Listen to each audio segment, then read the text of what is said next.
ई state dot को अपने आप को एक इनोवेटिव प्लेटफॉर्म कहकर इंट्रोड्यूस करता है जो ब्लॉकचेन टेक्नोलॉजी का यूज करता है रियल एस्टेट इन्वेस्टमेंट्स को टोकनाइज करने के लिए।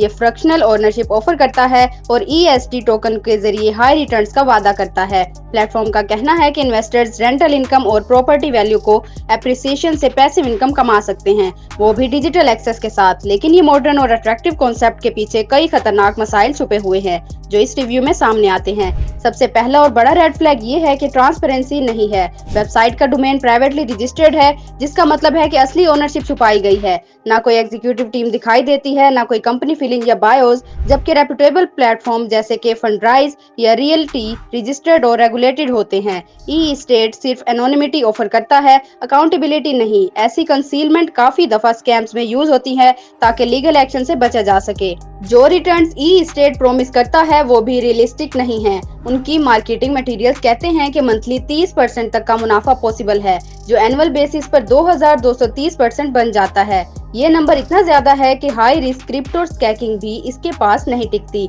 वो भी सिर्फ 15% तक होती है। ट्रेडिशनल रियल एस्टेट की तो सिर्फ 4 से 8% तक रिटर्न देती है। इसका मतलब है कि ये ई स्टेट किसी एक्स्ट्रा ऑर्डिनरी इनकम सोर्स का यूज कर रहा है। ये फिर पोंजी स्कीम जैसा मॉडल है। ई स्टेट की तरफ से किसी भी इन्वेस्टमेंट ऑपरेशंस का कोई वेरीफाइड डाटा नहीं दिया गया, ना कोई रियल प्रॉपर्टी लिस्टिंग्स, ना स्मार्ट कॉन्ट्रैक्ट ऑडिट्स और ना ही ब्लॉकचेन ट्रांजैक्शन रिकॉर्ड्स। जो भी दिखाया गया है वो सिर्फ फ्लैशी ग्राफिक्स और वेग प्रोमिसेस हैं। ब्लॉकचेन का भी कोई स्पेसिफिक जिक्र नहीं। ना ये बताया गया है कि इथरम यूज होता है या सोलाना, और ना ही कोई ऑडिटेड कॉन्ट्रैक्ट पब्लिक के लिए अवेलेबल है। वेबसाइट ट्रैफिक और यूजर एंगेजमेंट भी इस प्लेटफॉर्म की क्रेडिबिलिटी पर सवाल उठाते हैं। सिमिलर वेब के मुताबिक साइट का बोनस रेट 80% से ज्यादा है और मंथली विजिटर सिर्फ 5000 से कम हैं। टेस्टिमोनियल्स भी स्टॉक इमेजेस और जेनरिक नेम्स के साथ दिए गए हैं। बाहर किसी क्रेडिबल प्लेटफॉर्म पर कोई रिव्यू नहीं मिलता, सिर्फ कुछ सस्पिशियस प्रमोशनल वीडियोस एफिलिएट्स के जो पहले भी शेडी वेंचर्स सपोर्ट कर चुके हैं।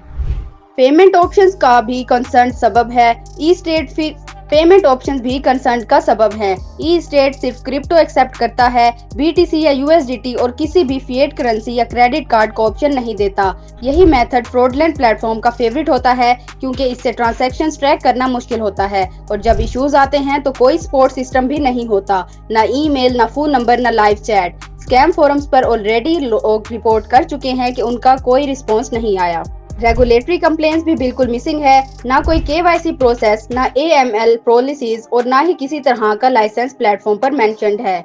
Do your own research tool जैसे स्कैम एडवाइजर और ग्रीडेंसॉफ्ट ने ई स्टेट को एक्सट्रीमली लो ट्रस्ट स्कोर दिया है।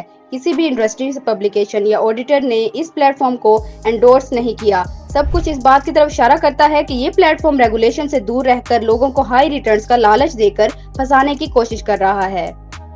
आखिरी बात यह है कि ई स्टेट डॉट को स्कैम होने के तमाम इंडिकेटर्स दिखा रहा है। Anonymous ownership, fake ROI promises, unverified blockchain use और सपोर्ट का ना होना, ये सब मिलके इस प्लेटफॉर्म को हाईली रिस्की बनाते हैं। टोकनाइज्ड रियल एस्टेट का कॉन्सेप्ट लीगल हो सकता है, लेकिन ई स्टेट उस कॉन्सेप्ट को मिस यूज कर रहा है। इन्वेस्टर्स को स्ट्रांगली एडवाइस दी जाती है कि इस प्लेटफॉर्म से दूर रहें और सिर्फ उन प्लेटफॉर्म्स में इन्वेस्ट करें जो ट्रांसपेरेंसी, रेगुलेशन और अकाउंटेबिलिटी पर ऑफर करते हैं।